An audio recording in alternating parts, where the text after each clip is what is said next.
Olá, boa noite, todos e todas. Antônio Olinto, né, e Rafael Asprino. Eu garanto que vocês são inspiração para, metade do mundo ciclista aí que viaja, né? O que você está vendo hoje no nosso canal foi gravado em 2018. Acho que é uma coisa importante já para falar, né? A gente gosta muito de viajar e aprender com a viagem, de estar 100% integralmente na viagem. Então enquanto a gente está viajando, a gente não está preocupado em editar e postar o que a gente está fazendo naquele momento. A gente capta todo o material, registra da melhor forma que a gente pode, depois a gente processa as informações não só no computador, mas na nossa cabeça, né, aquilo que a gente aprendeu na viagem, para depois poder contar as histórias para as pessoas, divulgar o trabalho, o que seja. Que legal. Né? Aí você pode se desligar e fazer a viagem numa boa, né? Uhum. Aproveitar a viagem. Você mesmo tem a experiência de ter viajado numa época que não tinha internet, você só trocava energia com as pessoas que você encontrava no caminho, né?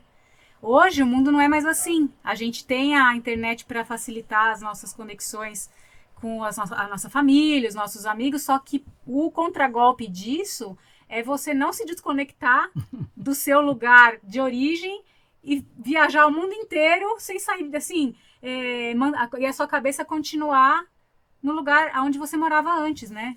A internet te possibilita isso. E por outro lado, tem mais um fator que é importante de deixar claro agora, já desde agora, né? A gente mora assim, em motorhome desde o século passado, desde 98. A gente não tem uma casa, né? Então o que acontece? A gente tem trabalho. E aquilo que você está acompanhando lá no nosso canal da internet foi um trabalho para fazer um guia de cicloturismo Serra do Espinhaço. Então, lá naquele momento a gente estava trabalhando, a gente ia com a bicicleta, fazia as tomadas para fazer o guia e na volta fazia as tomadas para fazer o documentário. E aí, quando a gente não está trabalhando dessa forma, a gente está viajando de bicicleta, porque a gente gosta mesmo de viajar de bicicleta. A gente não viaja de motorhome. E aí o que acontece? Aí a gente vai só de bicicleta e faz uma grande aventura. Eventualmente, quando a gente volta, ela vira um documentário também lá, né, para o nosso canal. Então são duas facetas bem distintas da nossa vida. Quando a gente está fazendo mapeamento é uma coisa, está sempre com o motorhome perto. Nosso motorhome assim, é a nossa casa, né? E assim, quando a gente está fazendo viagem de aventura, geralmente é fora do Brasil. Porque guia a gente só faz no Brasil, que é onde que a gente pensa que é mais necessário fazer guia de cicloturismo. A gente tá num sítio no sul de Minas, não tem sinal de celular. Mas fica tranquilo, que saber onde a gente está é muito difícil. Até para o pai da Rafa, ele tem dificuldade. Do sonho à ação, como que surge, né, todo esse projeto? Isso começou mais ou menos em 92. Não dá para imaginar assim, como seria começar hoje. Eventualmente hoje é uma coisa mais fácil, mais acessível. Eu era um jovem advogado, estava começando a profissão, comecei a engordar, eu comprei uma bicicleta para ver se perdia a barriga. E aí eu comecei a treinar, comecei a gostar, eu acabei fazendo a volta ao mundo de bicicleta. Naquela época lá, eu comecei em 93, fiquei até 96. Quando eu voltei da volta ao mundo de bicicleta, que a rigor não era para fazer tudo isso, era para ficar um ano só na Europa, acabei gostando e fui continuando. Quando eu voltei, eu queria divulgar o cicloturismo do Brasil. E para mim, eu já estava vivendo só com uma bicicleta. Morar dentro de um motorhome que nesse aqui era um luxo. Tem geladeira ali, tem chuveiro quente, né? Forno, fogão, uma beleza, né? Tranquilo. Aí eu escolhi esse modo de vida para poder desenvolver esse projeto, que é divulgar o cicloturismo no Brasil. Então, desde que eu cheguei da volta ao mundo, eu tento fazer isso. Primeira coisa que eu fiz, porque assim, para você divulgar uma ideia, a melhor forma é através de livros. Então eu escrevi um livro sobre essa volta ao mundo, esse advogado barrigudo que comprou a bicicleta para fazer a volta ao mundo, chama No Guidão da Liberdade. E aí, além disso, a gente começou a escrever guias para as pessoas viajarem de bicicleta. E aí eu queria fazer roteiros para as pessoas viajarem pelo Brasil de bicicleta. Aí que sim que a gente passou a morar no motorhome e a desenvolver roteiros para viajar de bicicleta. Uhum. Aí eu encontrei com a Rafa, já fazem 14 anos que a gente tem essa vida de nômade. Veja bem, se você sai para viajar de bicicleta, você já está nômade, você não tem casa, você está em movimento. Agora, quando você decide que a tua vida vai ser sempre em movimento, então você tem que ter, eu acredito, penso assim, uma forma de sobreviver. Ou seja, eventualmente você tem que ter um trabalho. E como que é esse trabalho? Veja bem, os nômades existem há muito tempo, antes dos sedentários. o ser humano, por essência, ele sempre foi nômade. Depois que ele aprendeu a plantar e a colher, ele passou a ficar sedentário. Mas a nossa natureza é nômade. Então, quem tem isso dentro de si, hoje em dia está cada vez mais prático de fazer. Porque tem várias formas de trabalho que não são aquelas de bater ponto. Agora, com a Covid, tem aparecido, isso tem ficado mais evidente, né? Então, a gente trabalha como? Nós escrevemos livros sobre cicloturismo, guias de cicloturismo e vendemos também fotografias de viagem de bicicleta, assim, e com vários temas. Então, essa é a forma que a gente sobrevive. E tem a forma que a gente divulga o nosso trabalho. Aí, a gente divulga por redes sociais e principalmente pelo YouTube. Porque YouTube é a nossa ferramenta predileta, porque ele, para convencer as pessoas a viajar de bicicleta, não deveria ser tão difícil. É que no Brasil tem muita propaganda pró-carro. Então fica difícil, porque se você treinar, testar, viajar de bicicleta, é apaixonante, é muito interessante. Viajar de bicicleta tem o poder de potencializar qualquer tipo de viagem. Só que é difícil fazer o cara tentar isso. Então a gente precisa de mais tempo para convencer ele. E o YouTube, ele me proporciona isso. Então nós fazemos documentários sobre as viagens de aventura que a gente faz fora do Brasil e sobre os guias de cicloturismo dentro do Brasil. Então, nesses documentários, que são realmente de qualidade, você pode atestar isso lá, entrando lá no nosso canal, a gente tenta mostrar o que ele vai viver em cada um desses circuitos que a gente mapeia. Cada circuito que a gente faz tem um mote, um sentimento diferente, um estilo de viajar. Então é assim que é a nossa vida. Agora, a Rafa tem uma entrada um pouco diferente, ela vai contar. Eu era arquiteta, né? Trabalhava em São Paulo, sou nascida e criada em São Paulo, capital. E aí eu já estava andando de bicicleta, eu já tinha uma busca, assim, de procurar coisas. Eu gostava de viajar, né? E eu estava buscando fazer coisas que me tirassem da cidade. E aí, nesse caminho, eu encontrei o Olinto. E quando ele me contou o que ele fazia, ele já morava no motorhome, ele já tinha escrito um guia e um livro. Contei toda essa história para ela. Assim.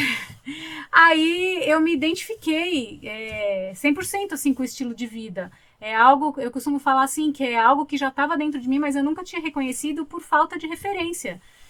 Isso foi em 2007, né? Não era comum você ter pessoas morando em motorhome. Tinha pessoas que viajavam de motorhome, normalmente pessoas mais velhas, já estavam aposentadas, então eles compravam um motorhome e ficavam num camping. Isso daí a gente até via de vez em quando, assim. Agora, pessoas que moravam, pessoas jovens que estavam trabalhando, morando no motorhome, isso daí nunca tinha visto. E que viajasse de bicicleta, então, menos ainda. Daí, tudo isso veio muito de encontro ao que eu era. Então, a gente se conheceu e logo eu senti esse impulso de parar o que eu estava fazendo, de encerrar esse ciclo então da minha vida de 10 anos de arquitetura e começar um novo ciclo com a vida nômade. Eu considero o meu primeiro dia D nessa vida de nômade o dia que eu entreguei o meu apartamento para a imobiliária vazio, né? Tinha tirado todas as coisas, eu saí de lá só com uma mochila, que era tudo que eu tinha.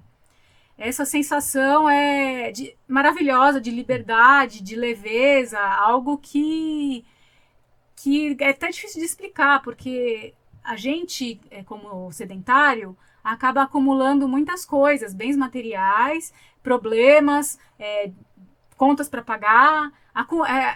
O sedentário ele tem essa tendência a acumular todas essas situações, né? E o nômade, ele tem que se livrar de tudo isso. Quanto menos conta ele tiver para pagar, mais liberdade ele vai ter. Quanto menos coisas ele tiver para carregar, mais mobilidade ele vai ter. Então, tudo isso eu já senti nesse dia que eu saí do meu apartamento e fui pegar um ônibus para encontrar com o Olinto, onde ele estava estacionado com o motorhome. Olinto, hein? Que estratégia é essa, viu? Tem que ter estratégia, cara, senão não consegue nada. Porra, conseguiu uma companheira para a vida aí, ainda que é, né, fera da bike, aí gosta do que faz. É interessante que a nossa vida, essa vida de escrever livros, de trabalhar com... Porque eu que faço o site, nosso site, eu que faço toda a programação visual do nosso projeto, sou eu que faço. E ainda faz bolos.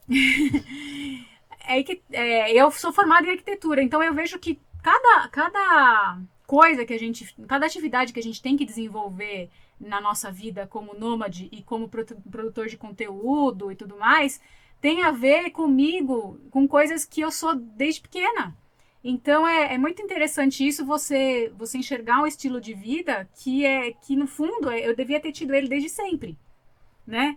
Mas enfim, eu acho aquilo que eu falei de natureza nômade, né? A vida também é um caminho, né? O que você faz hoje vai te levar para o próximo passo. Então eu vejo muito isso também, que a minha vida como arquiteta em São Paulo, ela me deu segurança, me deu experiência para eu ter certeza que o que eu queria era estar fazendo isso hoje, né?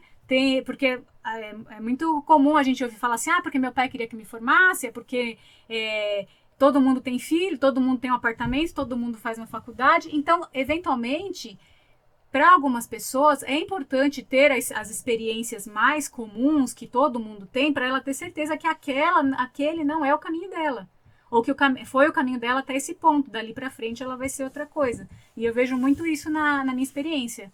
Os 10 anos que eu fui, que eu estudei, os anos que eu estudei, depois os 10 anos de arquiteta, me conduziram para eu ter muita liberdade, muita tranquilidade para ser o que eu sou hoje.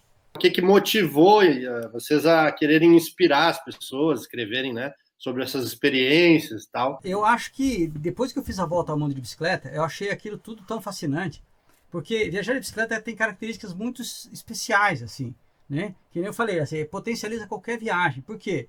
Porque você vai com a tua própria força. Então você vai ficando cada vez mais forte conforme você vai pedalando. Quando você chega com a bicicleta toda carregada, assim, onde for. Quando eu cheguei em Paris, pedalando, eu fui direto para a Torre Eiffel. Quando eu cheguei lá, tinha 5 parisienses conversando comigo. A bicicleta carregada, quando você está viajando, ela atrai as pessoas. As pessoas vêm conversar com você.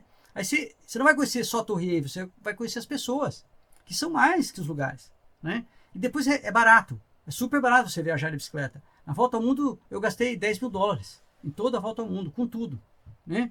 Aí eu estava forte. Aí eu comecei a aprender línguas, porque tinha que conversar com as pessoas, tinha que pedir água, tinha que agradecer, tinha que ser educado. Então, quer dizer, é bom para tua cabeça, é bom para o teu corpo. E assim, eu acabei percebendo uma outra característica da bicicleta, que é o seguinte: você vai pedalando naqueles desertos enormes, aquelas estradas gigantes, compridas, e vai pedalando, aquela repetição funciona como um mantra. E aí o que aconteceu? Um mantra serve para você fazer introspecção. Você vai repetindo aquele negócio, você não está mais falando aquelas palavras do mantra, né? Você está fazendo introspecção. E isso que aconteceu na minha viagem de volta ao mundo. Eu acabei fazendo uma viagem de introspecção também. Aí não conheci só o mundo lá fora, eu conheci o mundo aqui dentro. Porque dentro da gente tem um outro universo. E não adianta, todo lugar do mundo já foi explorado. O único lugar que não foi explorado é dentro da gente mesmo. Nós somos a última fronteira. Então, é isso que eu falo de cicloturismo, que você vai ver lá no Guidão da Liberdade, isso que eu queria falar para as pessoas. E aí o que acontece? O cicloturismo no Brasil está crescendo pra caramba, mas não é só por causa da gente. É porque todo mundo que experimenta isso fica parecendo um evangélico chato, sabe? Ele quer falar isso para todo mundo, como tudo isso é interessante, e é barato e acessível, e não interessa se você é forte, se não é forte, se você é gordo, se não é gordo, tanto faz. Então, isso é muito bacana. Então, respondendo ela, é por tudo isso. Eu vejo que é um trabalho também, vocês que são do turismo, eu acho isso muito importante, né? Principalmente esse último guia que a gente fez da Serra do Espinhaço, eu terminei de mapear o guia chorando, assim, porque de verdade, eu acho muito importante a gente tentar levar essa forma de distribuição de renda para comunidades que têm muito a oferecer, mas que não devem ser atacadas pelo turismo de massa. Então, o cicloturismo ele tem esse potencial de distribuição de renda no micro, né? Porque a gente tem, por exemplo, o Caminho da Fé, que é o melhor exemplo disso que eu estou falando. Tem muitas localidades onde as pessoas estavam, onde tinha alto êxodo rural, e aí depois que o Caminho da Fé começou a passar nessas estradas, as pessoas se fixaram e ali, hoje em dia elas até já fizeram uma pousadinha onde elas só tinham uma casa, elas acolhiam o peregrino dormiam no quarto, num cômodo da casa, tomavam banho no banheiro delas, elas já têm um quartinho para hospedar o peregrino.